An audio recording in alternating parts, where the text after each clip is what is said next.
Welcome to the channel, my name is Glenn. The first quarter scale figure to feature on my channel. Enterbay's Robocop is not a new figure, it is actually a couple of years old now.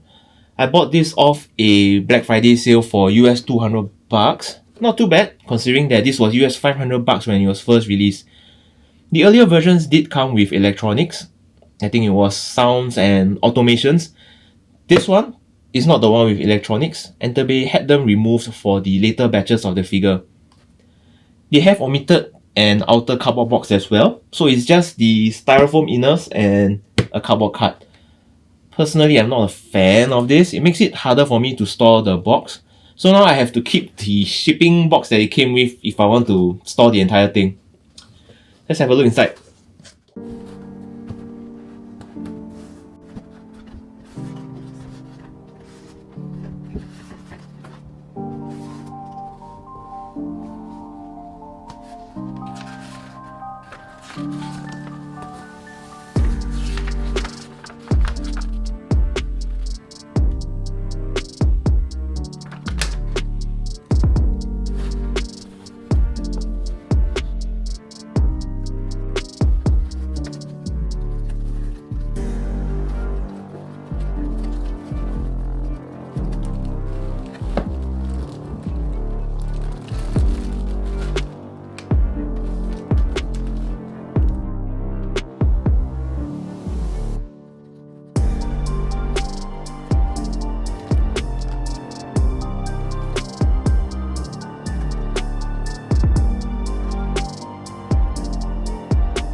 Everything laid out, I'll start with the hands. A total of 4 pairs of hands, of which 2 are relaxed, 2 fisted, 1 pointing right hand, another with the needle connector, and 2 for holding the pistol.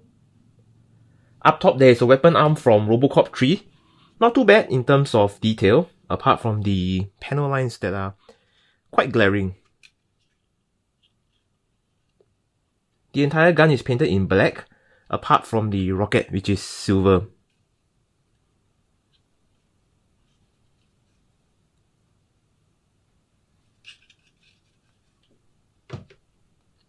Now coming to the head pieces, the default one that comes with the figure, the one with the Peter Weller mouthpiece.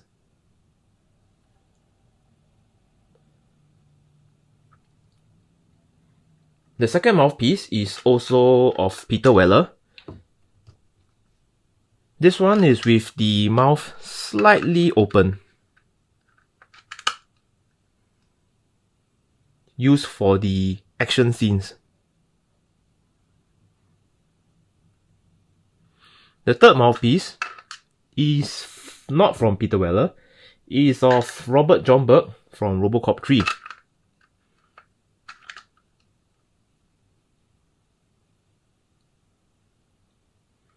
And finally, we have the last headpiece, the unmasked Robert John Burke headpiece. Absolutely stunning detail and accuracy for this piece. I would have preferred a Peter Weller one, but it might be due to some licensing that Enterbay left it out. But still a good headpiece to have. A total of 4 head options to choose from. It is as good as it gets.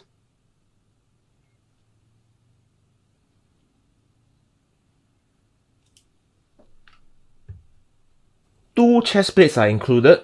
This one here is the battle damaged one. I've heard some people say that this is crap. Honestly, I think it's still okay. Can be better, but still acceptable.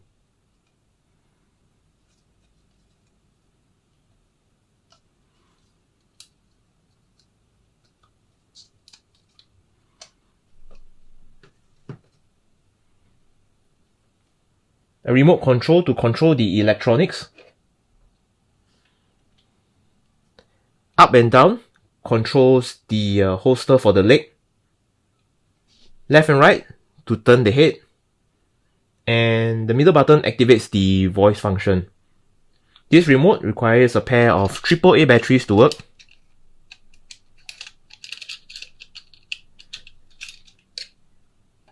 And finally, we have the jetpack from Robocop 3. Quite a large piece.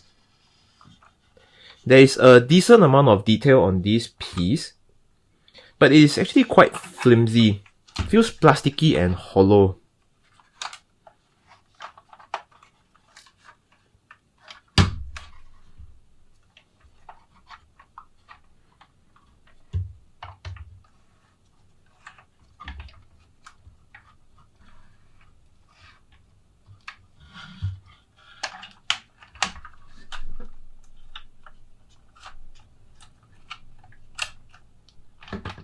Before I begin, let me just say that this version is actually the one with electronics. I'm not sure why the shop said that it isn't, but it is.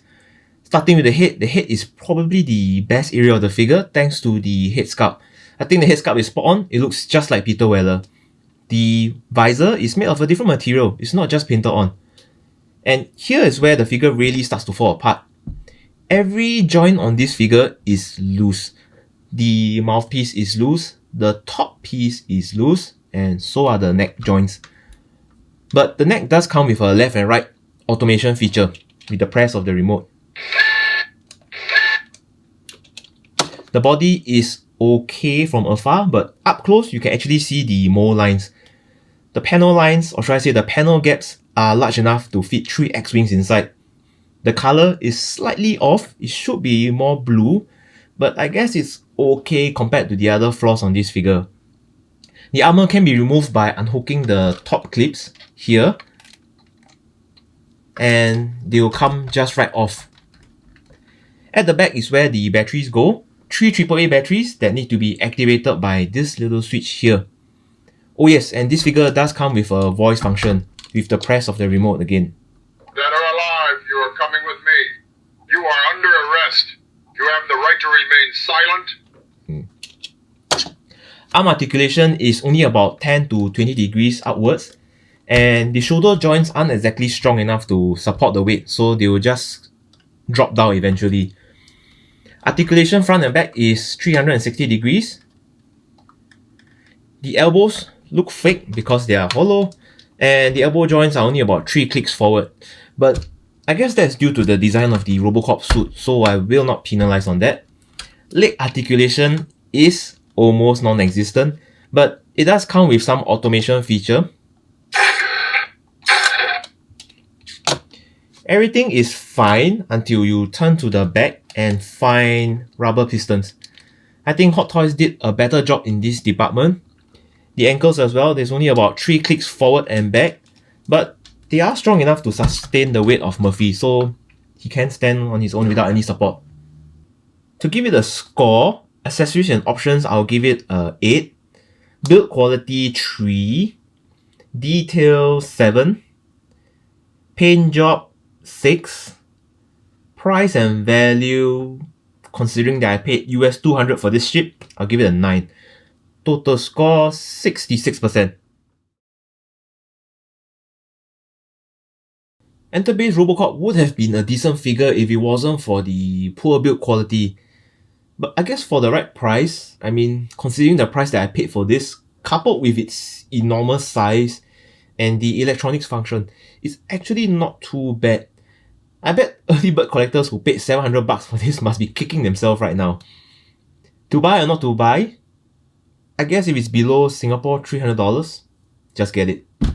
Anyway, enough Robo for today. Let me know your thoughts on this figure in the comments below. Thumbs up if you like this video, subscribe if you haven't, and I'll see you in the next one. Take care and stay out of trouble.